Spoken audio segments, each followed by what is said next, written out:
Happy Sunday everyone. So ngayon guys, Sunday maaga pa mag-jogging ako saglit kasi magpunta ko dun sa train station. May sunduin lang. May i-meet up lang. So abangan nyo guys kung sino yung i-meet up ko. So let's go.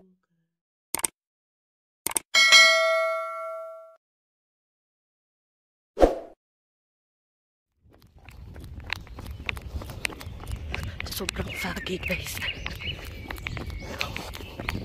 Jogging ka kasi sobrang lamig.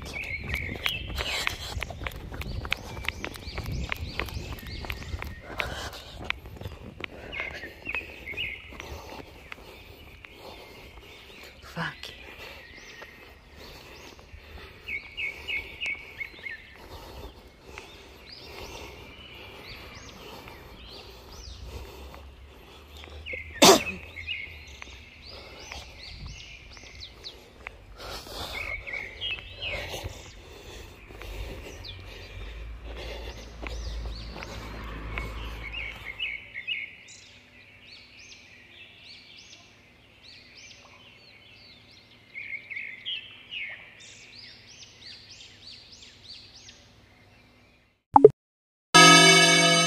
A few moments later. Ito na yung minute.